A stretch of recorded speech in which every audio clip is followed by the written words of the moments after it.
maravilhoso em nós. Amém. E há também uma esperança da glória. Sim. Louvado seja o Senhor.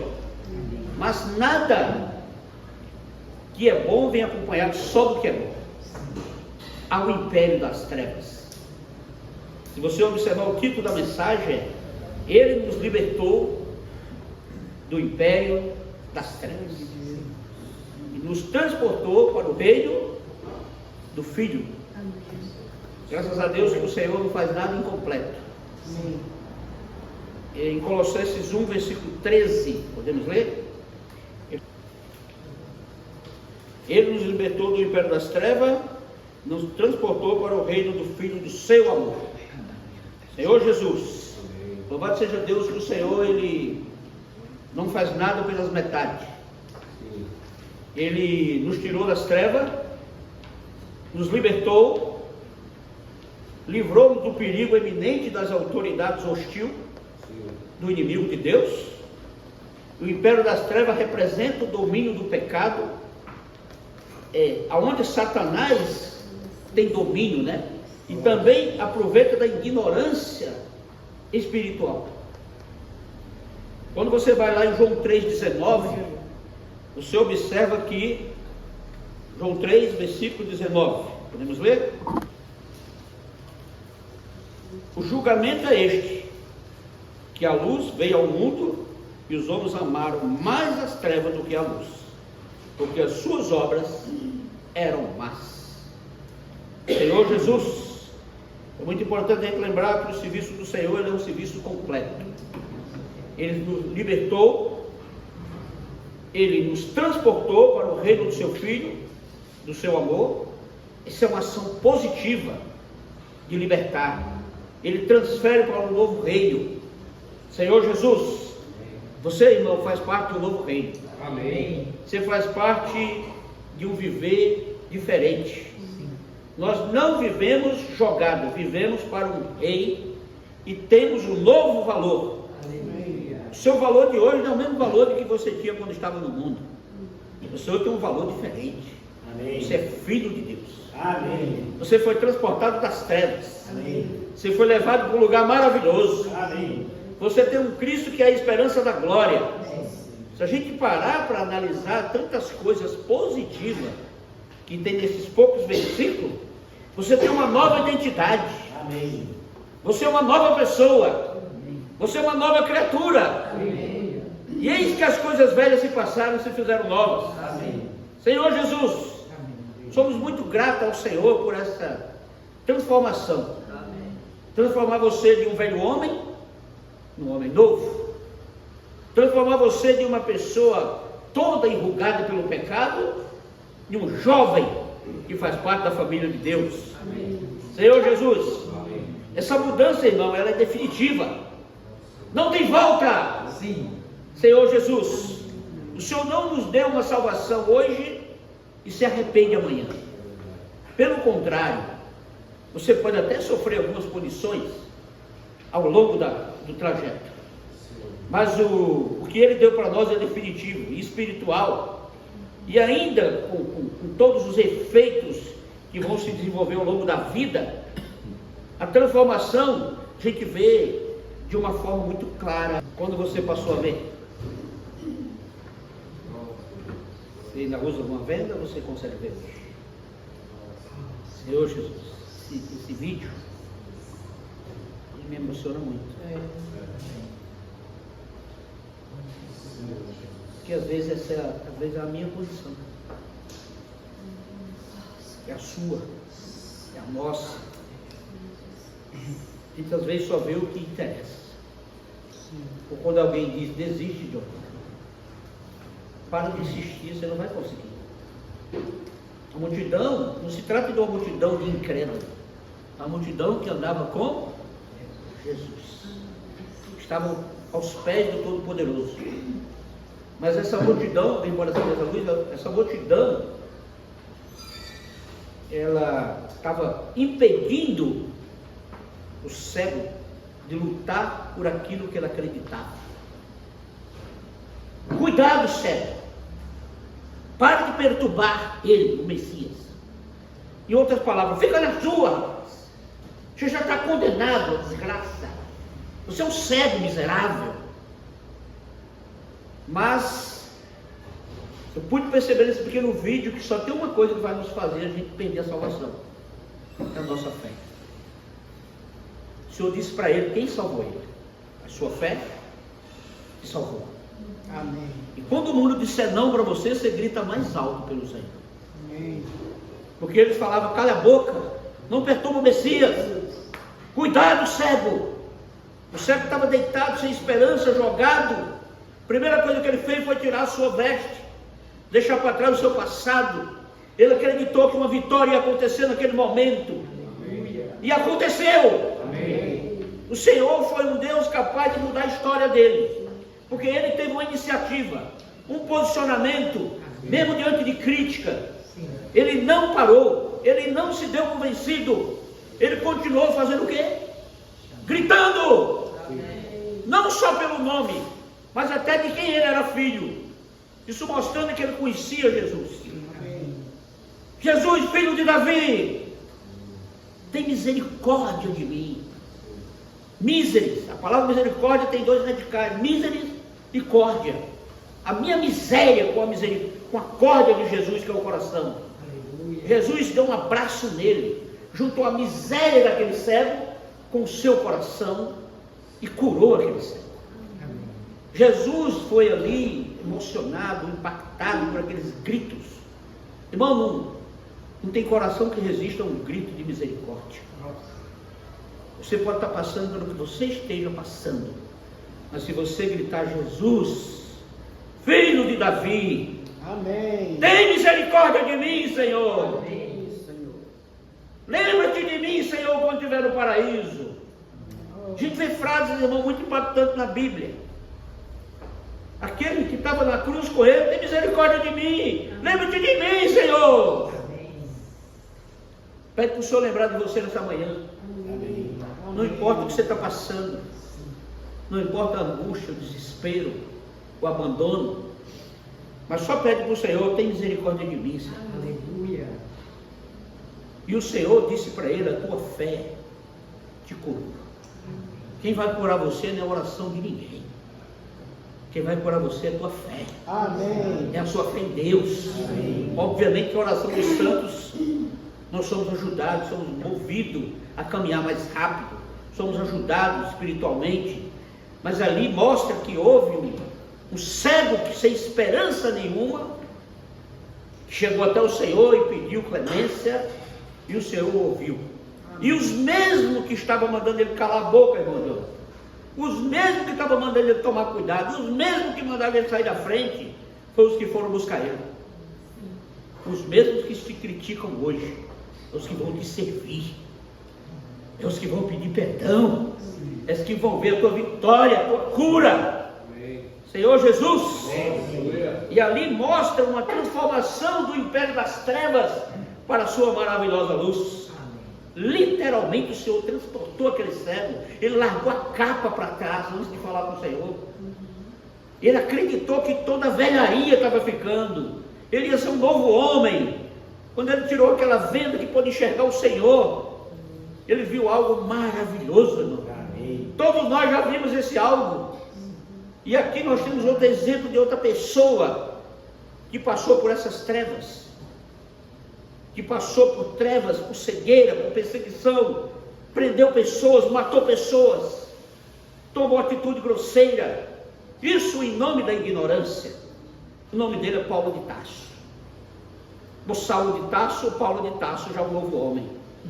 Então é muito importante a gente lembrar, conforme esse texto que eu li agora, quando ele fala assim, se os irmãos quiserem, pode ler de novo.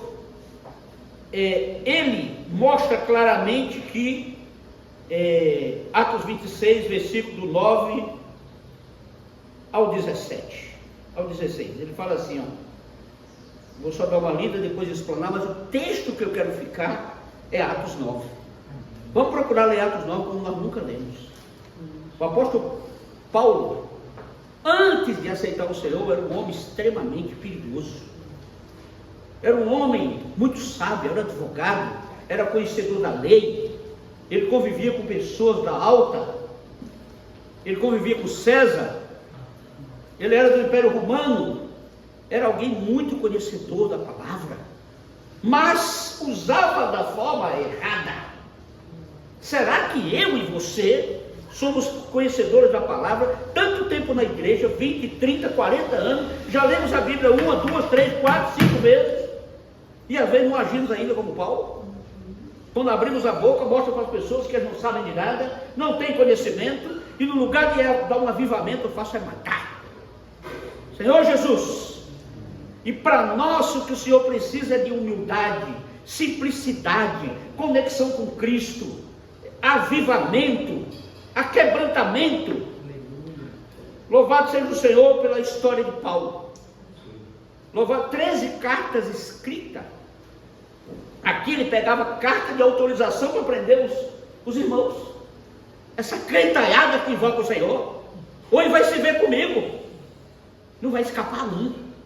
Vou prender, vou levar para a prisão, vou tomar atitudes que eles nunca viram.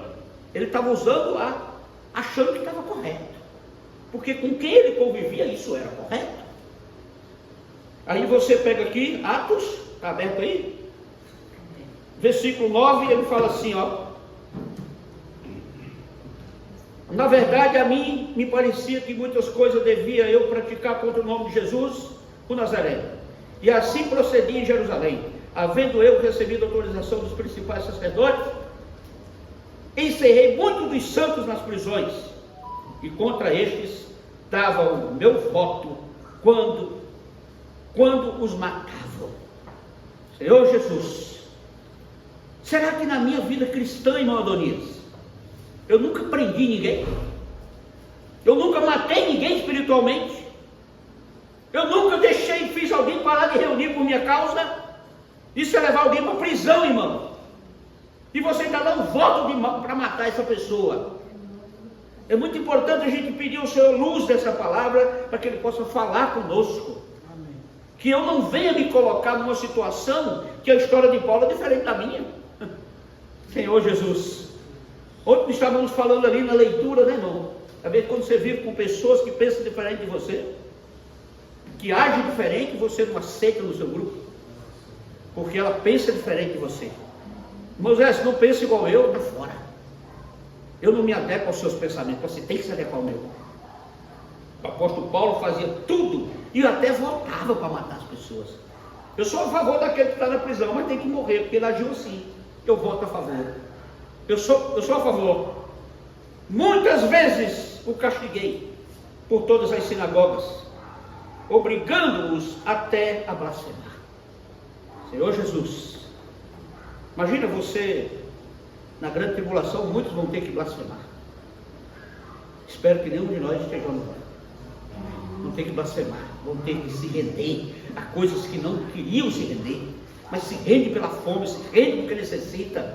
O mundo de hoje quer levar você a se render aos pés de Satanás, seja pelas redes sociais, seja pelo emprego, seja pelo salário, seja pelo ter uma vida melhor, seja por ter mais bens, um carro melhor, viajar e fazer as pessoas sentir inveja do que você tem.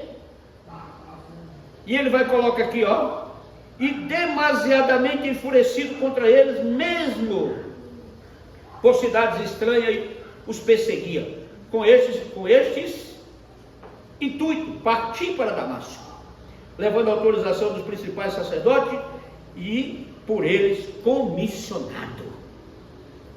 Paulo era um cidadão, por ter muito conhecimento, ele pegava tudo de acordo com a lei, irmão. Ele foi lá para tomar atitude, mas levou a autorização. Ele fez tudo dentro da lei, levou um amparato com ele. Quando alguém vai fazer uma busca e apreensão na casa de alguém, ele vai com a polícia, um mandado de prisão, e ele saiu fortemente, cheio de segurança, para cumprir o que ele achava que estava correto. Mas louvado seja o Senhor. Amém. Que o Deus é o Deus do meio-dia, mas também da meia-noite, das 6 da manhã. Deus é o Deus que está todo o tempo do nosso lado. Amém. Mas aqui para Paulo ele apareceu ao meio-dia. Ao meio-dia, no momento mais quente, no momento mais eufórico que alguém está andando ao meio-dia. E ele disse: ó rei, indo eu caminhar fora, vi uma luz do céu mais resplandecente que o sol, que brilhou ao redor de mim e dos que iam comigo. E caindo todos nós por terra, ouvi uma voz que me falava em língua hebraica: Saulo, Saulo, por que me persegue? Dura coisa é recalcitrares contra os aguilhões. O que será vencer essa palavra recalcitrar? É resistirmos. Quantas vezes nós resistimos teimosamente, lutando contra algo que é invisível? Não aceitamos o falar do Senhor. Nós resistimos diariamente aquilo que não é benéfico, que geralmente com a intenção de causar dano e sofrimento. Nós sabemos que o nosso afastamento do Senhor vai causar recalcitrar, vai trazer muita dor, muito sofrimento. Você não sabe o motivo, mas você está sofrendo, porque você está sobre as mãos do inimigo, dominado pelo pecado, e você não sabe como sair. É resistir obstinadamente a coisa que você não consegue ver, reagir à teimosia. Você está vendo que você não pode caminhar por esse lado, mas você está resistindo. Eu te pergunto, como é que você vai resistir ao Espírito Santo? Ele é invisível. Ele toma atitudes que você não sabe que ele tomou. Ele já deu a vitória para você que você nem sabe que foi dado. Ele já te deu o livramento que você nem sabe que já teve. Então é muito importante você lembrar. E o que é aguilhões? Aguilhões é uma vara de furar para guiar os bois. Às vezes você é fustigado a não fazer uma coisa, mas você insiste, porque você veio com recalcitrar e foi para os aguilhões. Senhor Jesus, existem várias formas de ser chamado, irmão. Se você fizer um levantamento, você vai ver que o profeta Eliseu foi chamado de uma forma. Como ele foi chamado? O manto, que era o símbolo de transmissão de autoridade, ou a missão divina que foi deixado cair por Elias, ele pegou e em seguida lançou o manto e o rio se abriu. Quando você pega o chamado de Abraão, o Senhor disse: sai da tua terra, da tua parentela, da casa dos teus pais e vai para um lugar que eu vou te mostrar. Outro tipo de chamamento. Qual foi o chamamento de Lázaro? Foi da morte para a vida. Às vezes você é chamado vivo, às vezes você é chamado quando já morreu espiritualmente. Aqui nesse caso o Senhor chamou Lázaro depois que estava morto. João 11, versículo de 1 a 44, tem uma linda história. E ali mandou tirar também as ataduras. Lázaro, o Senhor sempre chama alguém pelo nome. O Senhor não deixa dúvida no chamamento dele, irmão Fábio. Ele é claro quando ele chama. Lázaro, mandou tirar pedra, mandou tirar o empecilho, mandou tirar tudo que estava atrapalhando. Josué foi chamado de que forma? O Senhor mostra para Josué que deu 3 ordens para ele. E uma dessas ordens vem acompanhada de promessa. O Senhor pode até te dar ordens, irmã Teresa, mas ele é acompanhado de promessas. O Senhor, que ele prometeu na minha e na sua vida, ele vai cumprir. Amém. Porque ele não é Deus de prometer e não cumprir. Amém. Deus não é homem. Deus é santo, é poderoso, é capaz. Levanta-te. Ele mandou Josué se levantar. Levanta-te. É uma ação direta. Toma atitude, Josué. Você que ficou tanto tempo com Moisés, você foi um aprendiz. Você foi um dos 12 que subiu para ir olhar a terra. Você foi um dos 2 que viram o que os 10 não viram. Senhor Jesus, levanta-te, passa o Jordão, avança rumo à promessa. Às vezes a promessa, irmã, está do outro lado da dificuldade. Você precisa primeiro passar pela dificuldade para se deparar com a promessa. Amém. Aí quando você não tem coragem de encarar a dificuldade, a promessa fica te olhando. Ela vem. Você já viu um bebê de 2 anos? Você pode botar ele, irmão Zé, na altura de 2, 3 metros. Mas se ele for teu neto ou teu filho, fala, pula. Ele confia em você, rapaz. Ele vem com olho fechado. Ele fala, esse aqui é meu herói, meu amigo. Agora, se for um estranho, ele vai começar a chorar. Ele não confia. A promessa está do outro lado, te chamando como esse bebê. Venha! Venha, Vicente! Vicente falou, está com medo do rio! O Senhor falou, avança! E esse rio todo dia, irmão, está na nossa frente. Tem gigantes, tem problemas, tem colega de trabalho te perseguindo, tem patrão, tem fofoca, tem leva e traz. Nós não vamos escapar desse mundo. Mas ele dá uma terceira ordem para ele: ser forte e corajoso. Isso mostra que você precisa espiritualmente estar forte, porque muitas coisas vão nos abalar. Ele era um dos espias, ele foi um dos servos que andou ali com Moisés, que esteve lado a lado com ele, aprendeu como deveria se comportar. Senhor Jesus, é muito importante a gente lembrar que, voltando para esse texto aqui, a Bíblia é um dos livros que mais dá ensinamento para nós. Então eu perguntei: quem és tu, Senhor? Ao que o Senhor respondeu: eu sou Jesus, a quem tu persegues. Mas levanta-te, firma-te sobre teus pés. Irmão, a atitude de levantar, de avançar, de caminhar, de ver a promessa ser cumprida na sua vida, não é minha, é sua. Levanta-te, firma nos teus pés, vai, recebe a vitória. E ele simplesmente, você quando observa aqui, ele fala, então, o versículo, mas levanta no versículo seguinte, para te construir ministro e testemunha. Aí ele vai falar aqui, tanto das coisas que me viste, como daquelas pelas quais ainda não apareci. Agora vamos para Atos 9. Eu vou pegar esse texto e vou me aprofundar um pouco mais lá. Vamos ler Atos 9 como nós nunca lemos. Amém? Amém. Ele estava... Atos 9 mostra que Paulo era homem que prestava reverência a César, prestava reverência ao Império Romano, era um homem sábio. Não é à toa que o Senhor estava de olho nele para confiscar na hora certa.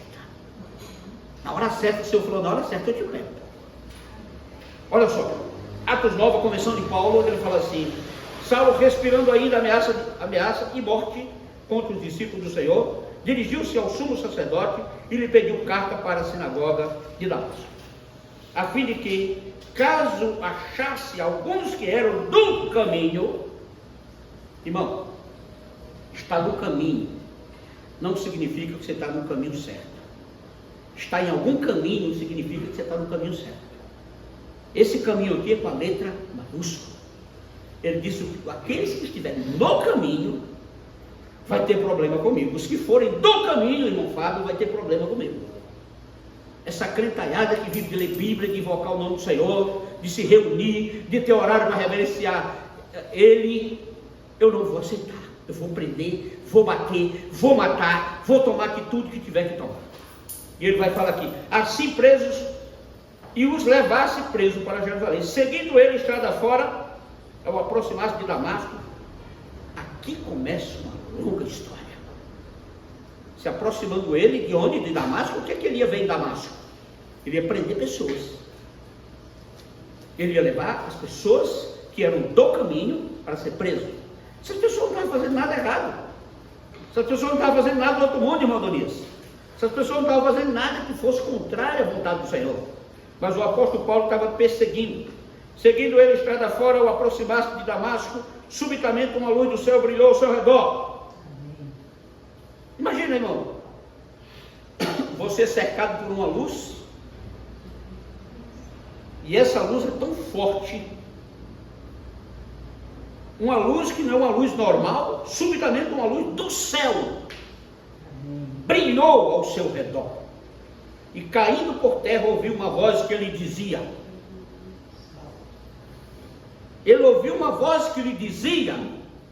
Saulo, Saulo, por que me persegue? Ele perguntou, quem és tu, Senhor? Paulo era um homem sujeito a autoridades. Na hora ele percebeu que aquela voz não era uma voz comum, irmão. Ele já respondeu, quem és tu, Senhor? Com respeito e reverência. Embora tivesse ido para Damasco, e ao chegar em Damasco ele ia tomar essa atitude deles. ia invadir casa, ia prender pessoas, ia matar pessoas, ia tomar atitude grotesca. Eu sou Jesus, a quem tu persegues. Aí ele falou assim: Jesus? Mas eu não persigo Jesus, eu persigo a igreja. Jesus falou: mas a igreja é o meu corpo. Irmão, uma vez nós olhamos no espelho e nos sentimos quase como ninguém. Mas você é nada mais, nada menos do que o corpo de Cristo. Você é simplesmente o corpo de Cristo. Se isso é pouco, você também é família de Deus. Se isso é pouco, você também é filho de Deus. Se isso é pouco, o Senhor se importa com você. O Senhor está dia e noite preocupado com cada um de nós. Amém. Aí ele vai dizer: seguindo ele, estrada fora. Aí em seguida ele fala: e caindo por terra, ouviu uma voz que ele dizia: Saulo, Saulo, por que me persegues? Ele perguntou: quem és tu, Senhor? E a resposta foi: eu sou Jesus, a quem tu persegues.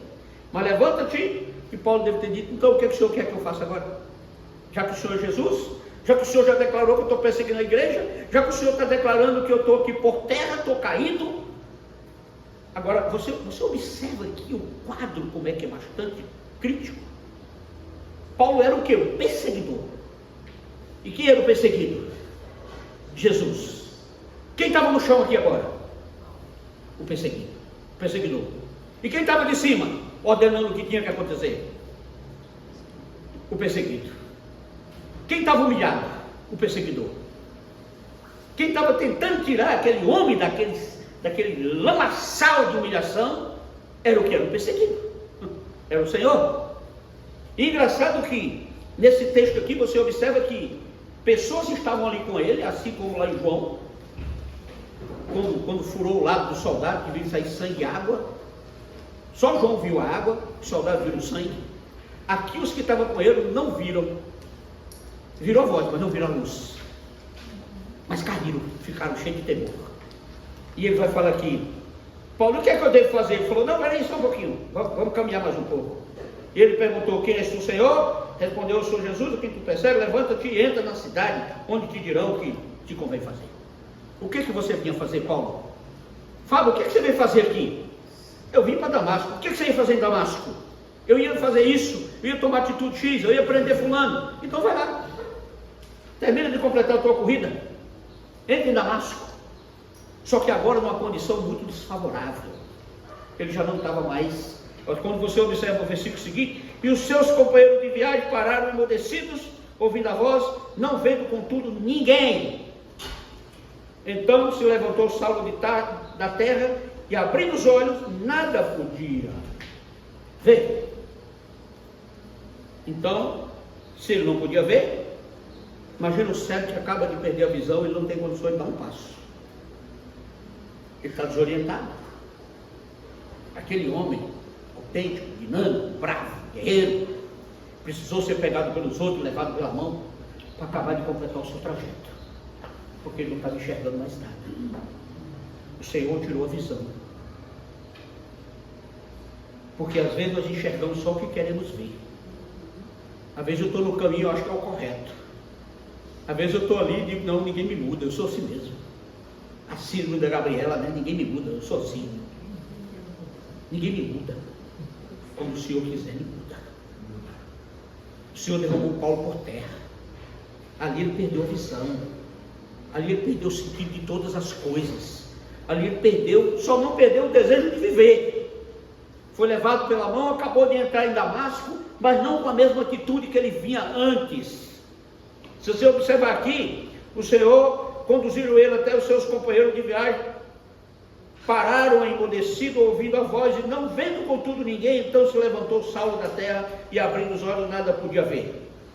Guiado pela mão, pegaram ele, levaram para entrar na cidade, Saulo, e quando chegou lá, você observa que o Senhor, abrindo os olhos, nada podia ver, guiando-os pela mão, levaram para Damasco.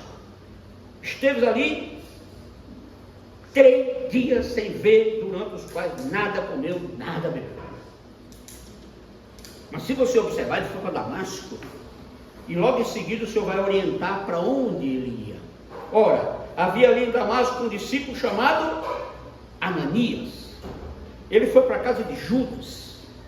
O Senhor orientou ele aonde ele ia ficar, como ficar. Deus é um Deus que quando faz as coisas por você, Ele não faz incompleto, Ele faz completo. O Senhor não tem prazer de deixar dúvida na nossa conversão. Se você fica com dúvida, é porque nós somos daqueles que às vezes queremos as respostas do Senhor ainda de pé. Nunca paramos para curvar o joelho e pedir perdão para Ele. O Senhor às vezes fala, e nós não paramos para ouvir. Porque nós estamos tão cheios das coisas do mundo, tão cheios de coisas que tem nas mentes, nos assediam, que nós às vezes não temos tempo para ouvir a voz do Senhor. Então o Senhor não tem prazer em te deixar com dúvida quanto à sua conversão. Se você tem dúvida quanto à sua conversão, você pode ter certeza que você precisa orar mais. Você precisa ter mais fé. Eu não tenho dúvida quanto à minha conversão. Paulo estava ali, se rendendo ao Senhor, sem visão, sem ação, sem atitude, desencorajado, porque ele saiu de casa para fazer uma coisa e foi feita outra. Mas não foi o querer dele, irmã dele. O Senhor dirigiu o que tinha que ser feito na vida dele. E o Senhor disse: eu vou usar alguém, Paulo, para cuidar de você. Aí eu te pergunto, 3 dias, ele era crente há quanto tempo aqui? 3 dias. Mas aí, quando você pega o versículo seguinte, e o mais importante de tudo é: a quem você tem se rendido nos dias de hoje? Aos pés de quem nós temos ficado? Que tipo de negócio me atrai? Eu sou um homem de oração? Sou um homem de leitura da palavra? Eu sou um homem da busca da palavra?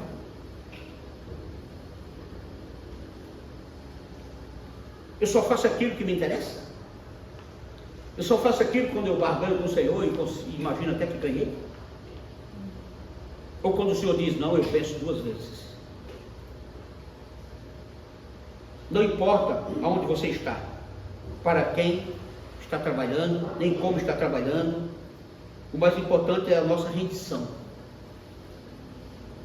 Eu tenho me rendido aos pés do Senhor, eu tenho me rendido ao Evangelho do Senhor, eu tenho me rendido à palavra que o Senhor tem dado para mim, eu tenho me rendido ao mundo, aos seus prazeres, aos pés de quem eu estou pedindo clemência. E se você pegar o versículo seguinte, você vai ver aí: ora, havia em Damasco um discípulo chamado Ananias, disse-lhe o Senhor, numa visão. O Senhor já falou com vocês em visão? Não? Sonho? Você já sonhou alguma vez com o Senhor? Ele te pedindo alguma coisa? Você foi lá e executou, ou você considerou? Ah, só foi um sonho. Eu acho que eu comi demais ontem, tive pesadelo. Ananias tivesse pensado assim, o Senhor falou com Ananias em visão. Ananias, ao que respondeu: eis-me aqui, Senhor. Será que nós estamos sempre prontos a responder o Senhor quando Ele fala? Eis-me aqui, Senhor. Envia-me a mim. Isso aqui quem falou foi Isaías. Eu estou aqui, Senhor. Me usa. Estou pronto. Mas Ananias, embora fosse alguém escolhido pelo Senhor, ele ainda tinha algumas considerações humanas e natural. Se você pegar o versículo 11, ele diz: então o Senhor lhe ordenou. O Senhor disse: apronta-te, dispõe-te. Nessa manhã o Senhor quer que você se apronte. Nós precisamos estar com a armada pronta. Espiritualmente nós temos que estar com tudo pronto. Não, o Senhor aparece como relâmpago e não dá tempo para aprontar nada. Dispõe-te, apronta-te e vai. O Senhor deu uma ordem para ele: dispõe-te e vai à rua que se chama direita. Ô Ananias, liga o ex aí, procura esse endereço que eu vou te dar. Vai à rua que se chama direita, na casa de Judas, procura por Saulo, apelidado de Tarso, pois ele está orando. Ele poderia estar murmurando, né? Ele poderia estar bravo com o Senhor, poderia estar procurando o melhor oftalmologista, poderia estar procurando um remédio. Procura algo para pôr nos meus olhos, esse colírio deve ter sido uma poeira do deserto. Eu não aceito perder minha visão. Mas ele estava, irmãos, há 3 dias, sem comer, sem beber, e orando. enquanto os discípulos levaram 3 anos, irmão Fábio, para aprender a orar, que o Senhor dizia, ora aqui por um tanto enquanto eu vou ali, quando voltava eu estava dormindo.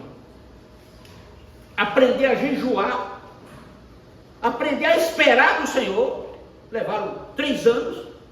Paulo em 3 dias aprendeu a jejuar e a orar, porque ele viu que estava no caminho errado e ele precisava voltar para o caminho certo. Mas aí quando você observa aqui, quando o Senhor falou com Ananias disse o quê? O Senhor disse, olha só o tanto de coisa que o Senhor falou. Vai na rua que se chama Direita e na casa de Judas, procura por Saulo, apelidado de Tarso, pois ele está orando. E viu entrar um homem chamado Ananias e impor-lhe as mãos para que recuperasse a visão. O Senhor já estava dando visões para Paulo, Paulo já estava orando, Paulo já estava jejuando e Paulo já estava esperando no Senhor. Lá no momento que ele estava orando, que ele estava de jejum, 3 dias sem ver, sem enxergar, sem comer, o Senhor deu uma visão para ele que ia entrar um homem chamado Ananias, ia impor as mãos sobre ele e ele ia ser curado. Na hora que ele estava orando, o Senhor deu a visão para ele. Graças ao Senhor que Ananias. Aí Ananias, porém, respondeu ao Senhor, o Senhor sabe que esse homem, de muitos tem ouvido a respeito desse homem. Você está achando que esse Jonathan é gente? Eu não vou lá falar com ele não, a visita para ele eu não vou não. Esse cara é mal educado. Senhor, o Senhor tem ouvido falar a respeito de Paulo, de Saulo? Considerando, ele dizendo assim, quantos males tem feito a seus santos em Jerusalém?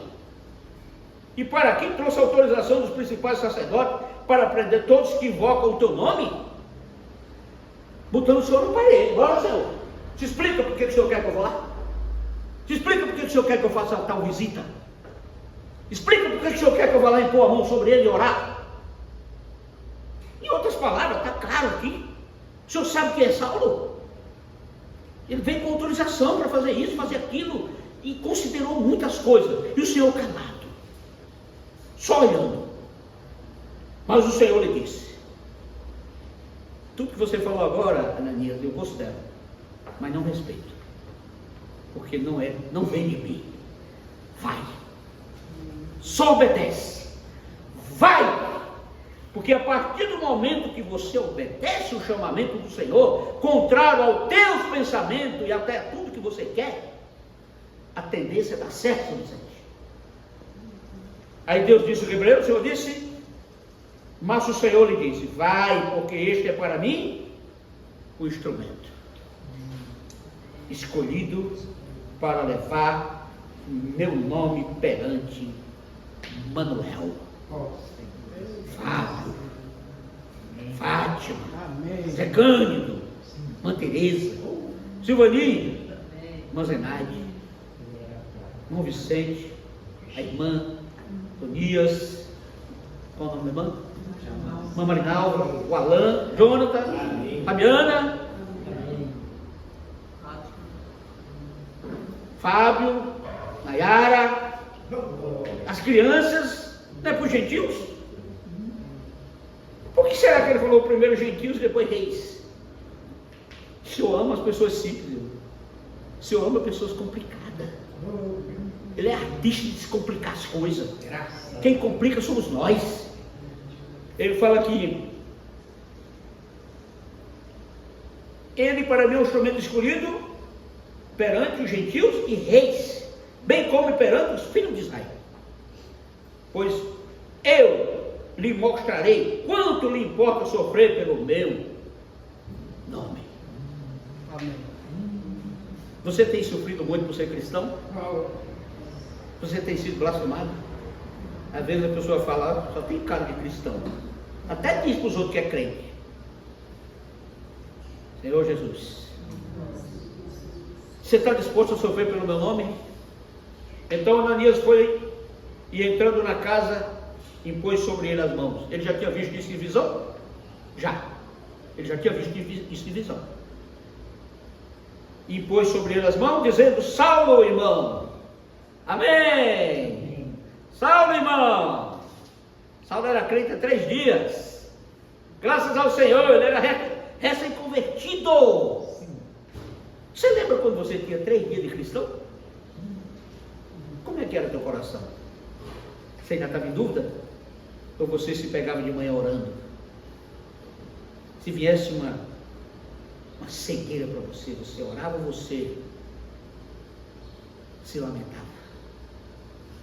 Paulo orou, Paulo jejuou.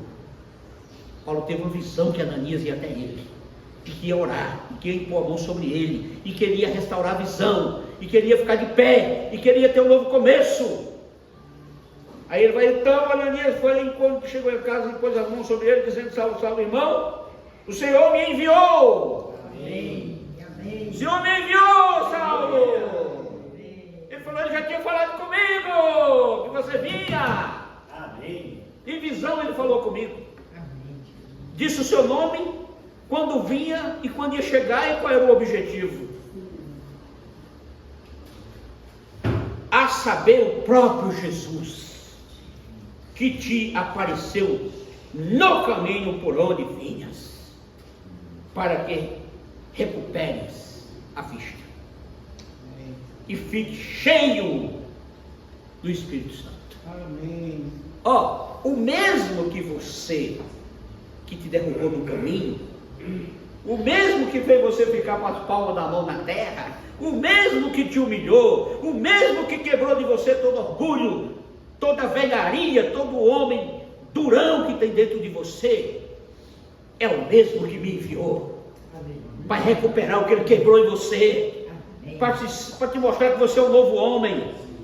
Eu vim recuperar a sua vista através da oração. Eu vim te trazer um presente maravilhoso, te encher do Espírito Santo.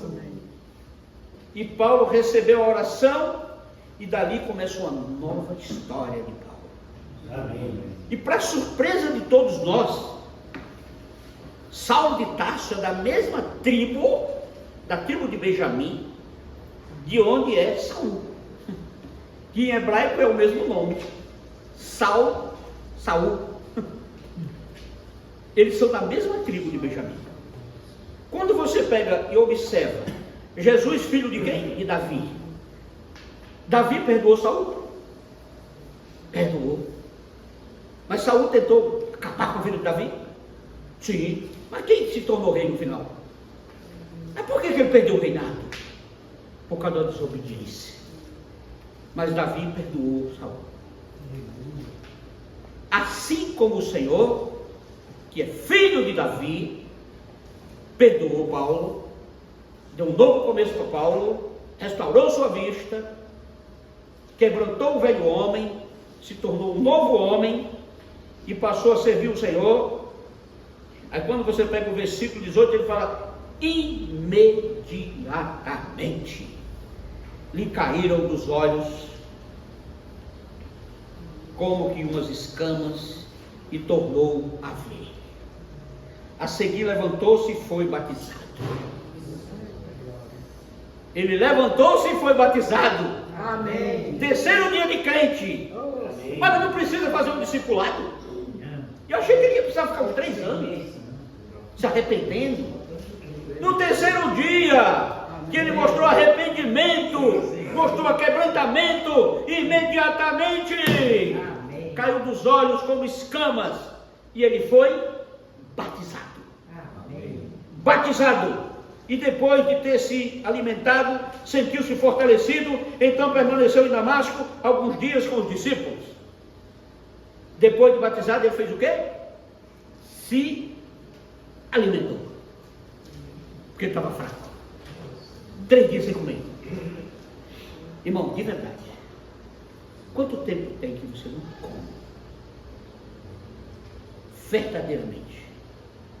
Você só é alimentado como um passarinhozinho bico. Eu vou lá, busco a comidinha e chego e falo: com o biquinho, vai, meu passarinhozinho novinho. Aí vou esperar voltar de novo. Nós estamos aqui, ou nós estamos igual o Paulo? Com fome, com sede, fracos, cegos, sem força, mas estão de joelho orando? Estão dependendo do Senhor?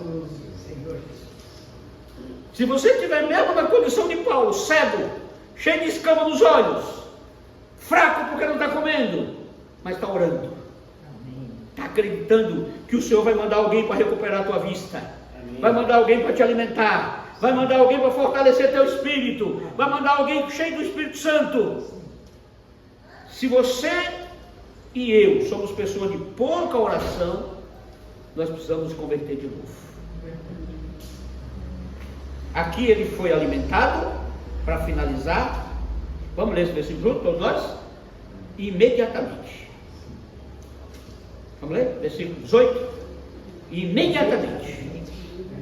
O que aconteceu depois de imediatamente? Quando ele ficou cheio do Espírito Santo. Quando ele recebeu a oração. Quando ele recuperou a vista. Quando o Senhor deu para ele tudo de volta, mas de uma forma diferente. O Senhor só matou nele o que não prestava. O velho homem. Paulo, eu sou Ananias. E quem me mandou aqui, sabe quem foi? Foi aquele mesmo que derrubou lá. Foi o mesmo que tacou aquela luz forte. Foi o mesmo que você, quando levantou, não viu mais nada. Foi o mesmo que botou você nos pés dele para mostrar quem manda. Foi o mesmo que deixou você olhando para cima para ver o Todo-Poderoso.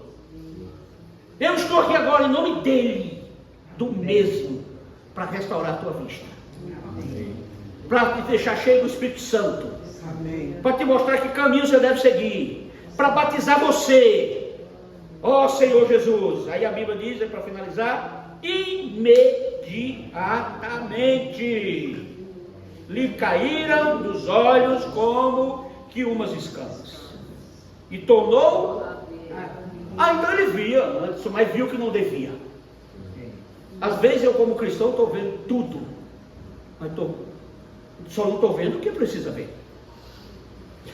Só não estou vendo o que o Senhor quer que eu veja. Aí ele diz aqui, então permaneceu. Aí aqui diz, depois de ter se alimentado, sentiu-se fortalecido. Vamos cantar assim, fortalecido do Senhor? Sentiu-se fortalecido, irmão. Quem aqui comeu hoje? Amém. Está todo mundo forte?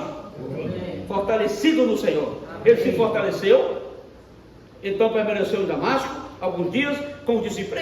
Mas a função dele em Damasco não era outra? Não era prender? Não era levar? Não era, se fosse necessário, até matar? Mas ele ficou em Damasco como discípulo, fazendo outra coisa. Exatamente aquilo que o Senhor quer que você faça na cidade ocidental. Amém. O quê? Pregar o Evangelho.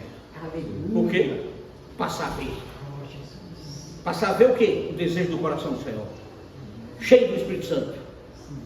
Irmão, que nós não sejamos como o passarinho, como eu falei aqui agora, só nos alimentando quando alguém põe na nossa boca. Mas nós temos que estar cheio do Espírito. Amém. Cheio da palavra. Aprender a ler durante a semana, a orar durante a semana, ter convívio com o Senhor, intimidade com o Senhor. De repente o Senhor vai te usar numa madrugada e vai dizer, levanta, vai lá na casa de fulano e ora por ele. Mas foi só em visão, ele não vai aparecer para nós. E você diz, né, isso só foi um sonho. Quando o Senhor falar, irmão, reage. Amém. Não fique postergando para amanhã. Faça hoje o que ele mandar fazer hoje. Faça hoje o que ele mandar fazer hoje. Alimentou-se, ficou fortalecido e permaneceu com os discípulos. Quando eu me fortaleço, eu estou pronto para a guerra. Agora, se eu ficar sem comer, eu vou ficar fraco, debilitado, uma aparência de cansado. Mas o Senhor não quer que nós sejamos assim. O Senhor quer que você tenha alimento no seu bom depósito, para alimentar outros. Nós não somos um passarinhozinho que acabamos de nascer. Paulo era um bebê, tinha acabado de nascer, tinha 3 dias. Por isso ele foi alimentado. Por isso ele foi batizado. Por isso ele recebeu oração. Por isso ele recebeu o fortalecimento do Espírito Santo. E a partir daí nós não podemos ficar mais na inércia e continuar a vida como antes. Temos que dar um passo de fé. Para frente. Para frente vamos. Amém. Jesus é o Senhor. Amém.